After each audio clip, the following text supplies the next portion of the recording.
Buenos días, estudiantes, bienvenidos a nuestro curso de Historia de Perú. Quienes habla el licenciado Romero Gerardo Mena Briones. El día de hoy vamos a estudiar el Perú en el siglo XX, exactamente la década del 40. ¿Qué implicó la década del 40 en nuestra historia republicana? Miremos de una manera así general, de una manera genérica, lo que corresponde a eventos internacionales que están muy vinculados con Perú. ¿Cuál es? Década del 40, la primera mitad, el primer lustro, la Segunda Guerra Mundial. Y el segundo lustro, de 1945 a 1950, estaríamos hablando del desarrollo de la Guerra Fría, el enfrentamiento entre dos bloques de sistemas económicos, políticos, ideológicos, que es el socialismo representado por la Unión Soviética y el capitalismo por los estados democrático por los Estados Unidos, ¿no? Entonces la Guerra Fría, que surge después ya de la derrota de Alemania, Japón, Italia en la Segunda Guerra Mundial. Pero eso, ¿qué implicó en la historia republicana en esta época, ¿no?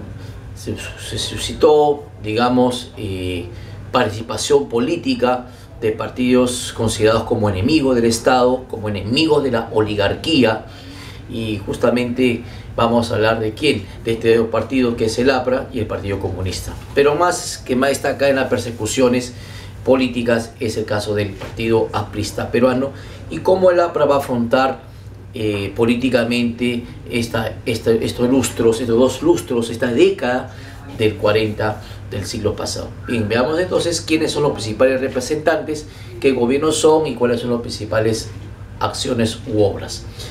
Bien, cuando hablamos nosotros de la década del 40, tenemos que tomar el contexto, ¿no? ¿Cuál es el contexto? Es el desarrollo de ¿qué? De la Segunda Guerra Mundial. Vamos a hablar, ¿se acuerdan ustedes que hay dos bandos, ¿no? El eje, Berlín, Roma, Tokio, Alemania, Italia y Japón, contra las potencias aliadas como Francia, Inglaterra, luego Estados Unidos y la Unión Soviética u otros países. ¿Cuál fue la actitud que tuvo el gobierno peruano frente a esta situación? Simplemente es un marcado, un rotundo apoyo a las potencias aliadas occidentales, democráticas y socialistas, en el caso de la Unión Soviética.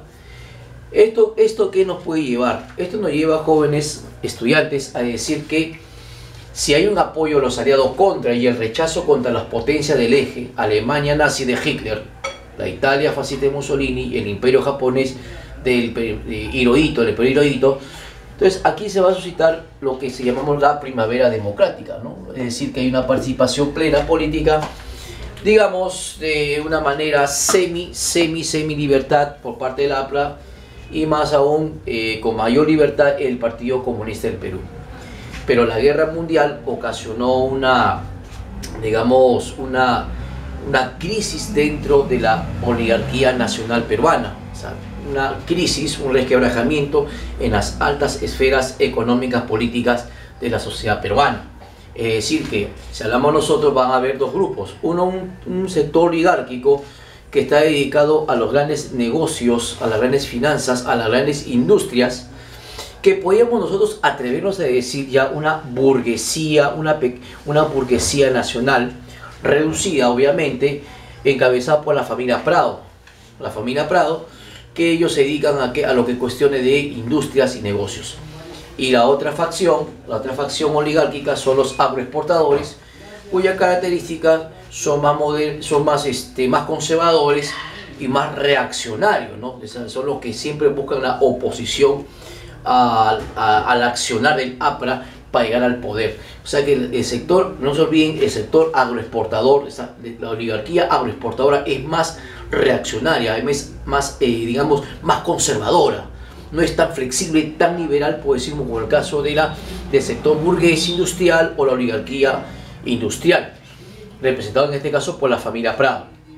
Pero en plena Segunda Guerra Mundial se va a aplicar una política económica. Una política económica que se llama el ISI. ¿Qué cosa es ISI? ISI quiere decir industrialización por sustitución de importaciones.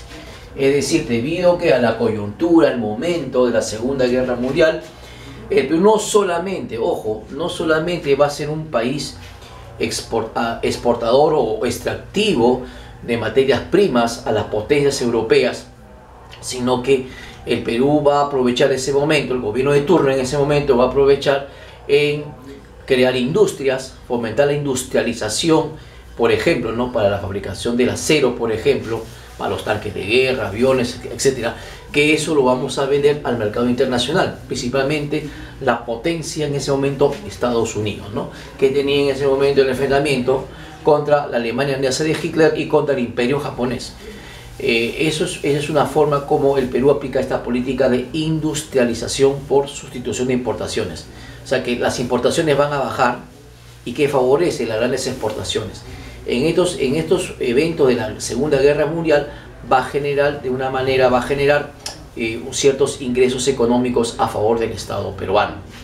Pero quiero anunciarles algo ya previamente a que si hablamos del Perú propiamente dicho, ¿cuál sería la zona o el polo de desarrollo más importante del Perú? Es la costa peruana. La costa peruana será más desarrollada frente a las partes andinas o altoandinas, donde ahí aún prevalece estos rezagos feudales de atraso tecnológico productivo. En cambio, la costa será más, digamos, de una manera, un sector más dinámico en la economía nacional por la cuestión de las industrias, finanzas y otros elementos más.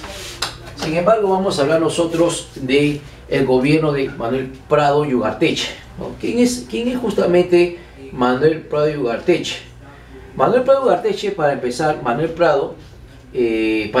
de hablar de su gobierno, Manuel Prado era uno de los hijos menores de Mariano Ignacio Prado, ¿no? Y lo que siempre se va a recordar a Prado, y él, ojo, que también es hermano de Javier Prado, un gran intelectual de la primera década del siglo XX. Él es hermano de también Javier Prado, pero lo que siempre se recuerda históricamente a los Prado es que esa memoria es lo que va a perseguir toda su vida, ¿no?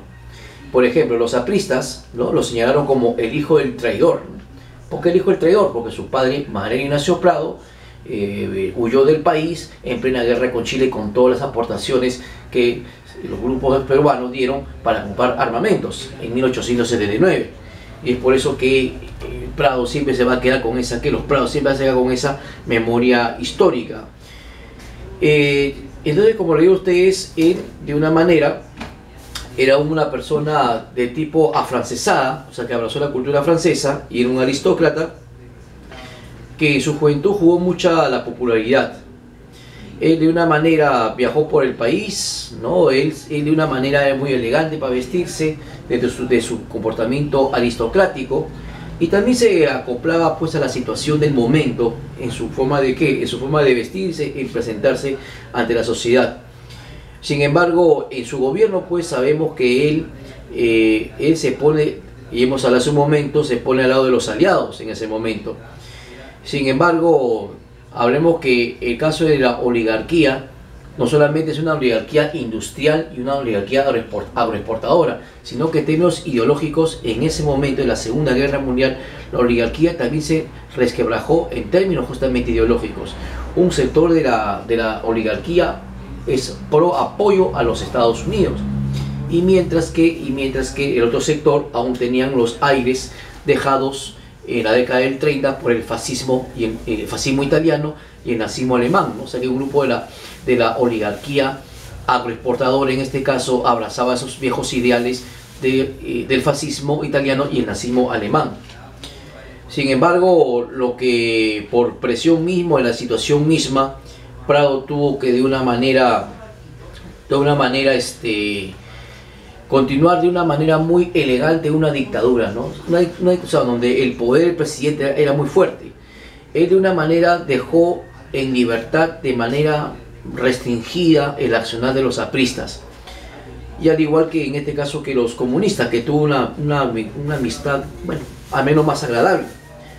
Pero como él estaba obligado por las circunstancias, ¿no?, y obviamente por sus intereses familiares, porque él pertenece a esta burguesía industrial, ¿no?, de este grupo, de este sector oligárquico, entonces él simplemente tuvo que iniciar el proyecto de industrialización para ese momento. Para hablar de Prado, simplemente era un millonario conservador y afrancesado, como repetir. interesado en primer lugar en mantener la fortuna de su familia. Entonces es un poquito, podemos hablar en este caso de Manuel Prado y Ugarteche. Sin embargo, Benavides convoca un plebiscito, ¿no?, para hacer una reforma de la Constitución del año 33, que el objetivo de Benavides era prolongarse 6 años más en el poder. Sin embargo,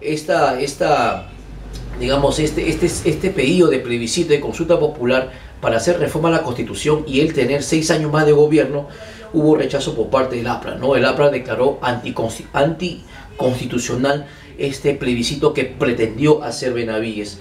Pero viendo pues las circunstancias de la guerra y todo lo que pasó en el mundo, Benavides convoca elecciones y justamente los dos candidatos más fuertes, ¿quiénes eran?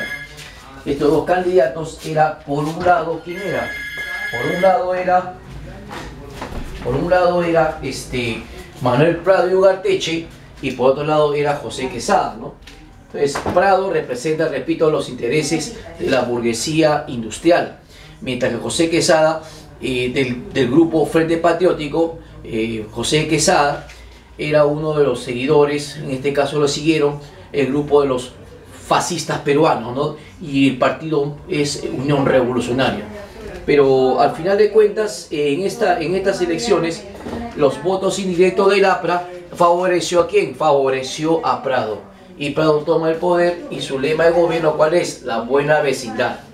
¿Qué cosa es la buena vecindad? Justamente es una política que implementó el presidente Franklin Roosevelt a todos los países latinoamericanos o iberoamericanos para rechazar lo que es la amenaza del país del eje, Alemania, Italia y Japón. Ahora, si hablamos nosotros de esta política, hemos dicho, Prado se preocupa por aplicar la industrialización. ¿Y qué favoreció? Favoreció lo que es, en este caso, la creación de Corpac, la Corporación Peruana de Aviación Comercial, y la creación de la Confederación de Trabajadores del Perú, que esta confederación, esta agremiación de trabajadores iba a ser dirigido por el APRA. Como en su momento, Prado de una manera fue flexible en cierta medida la participación del APRA debido a la coyuntura de la guerra, ¿no? Firmó con los Estados Unidos, con el presidente Roosevelt, el convenio del SHIPA. ¿Qué cosa es SHIPA? Es el Servicio de Cooperación Internacional de Producción de Alimentos. Es decir, que el Perú con Estados Unidos hacen un convenio ¿de qué? Un convenio, digamos, de materia comercial, que el Perú va a exportar alimentos a los Estados Unidos para abastecer, en este caso, al ejército norteamericano en plena guerra mundial. Otro punto de Prado es, creó la Corporación del Amazonas, cuyo objetivo, ¿cuál es? El objetivo es simplemente de desarrollar la explotación del petróleo y el caucho que necesitaba el ejército estadounidense en la Segunda Guerra Mundial. Construyó la siderúrgica de Chimbote para la elaboración de aceros y vender aceros al mercado mundial. Y la hidroeléctrica del Santa, que por el cual va a dar luz a toda esta zona de la Sierra y Costa Central. Sin embargo, nuestro gran historiador Jorge Basadre va a publicar la obra Historia de los Negra de los Prado. Esta obra, ¿en qué consistió? Esta obra consistió que por el cual la familia Prado o el imperio Prado había logrado amasar fortunas por, en este caso, dudosa digamos, reputación en mantener estas fortunas. Jorge Basadre, el gran historiador, va a publicar justamente esta obra, y él, utilizando documentación de los archivos de la familia Prado, prácticamente misteriosamente se va a incendiar justamente la Biblioteca Nacional, la parte del archivo, y esa digamos, fuente valiosa de la reconstrucción de la historia del Perú desaparece, ¿no? Y entonces esa documentación de la familia Prado, ¿no?, de esos documentos, archivos y otros documentos, van a desaparecer por la furia del fuego. Y lo más irónico es que esa obra que publicó el historiador peruano Jorge Basadre, de 100 soles, lo va a comprar la familia Prado a 7 llaves guardados, y la reconstrucción nacional, la reconstrucción de la Biblioteca Nacional se lo va a encomendar justamente a Aníbal Basadre, ¿no? Luego, otro punto importante, ¿cuál es? Guerra contra el Ecuador, ¿no? Que el Ecuador siempre reclama al Perú Tumbes, Jaén y Maynas, y por eso que Ecuador invade el territorio peruano y el Perú simplemente declara la guerra, y Prado va a organizar el agrupamiento norte, el batallón agrupamiento norte número 9, al mando del general Eloy Ureta, y se va a dar las operaciones en la guerra contra Ecuador. Una de las batallas más famosas es la batalla de Zarumilla, que por el cual aquí va a sacrificarse nuestro gran héroe José Abelardo Quiñones.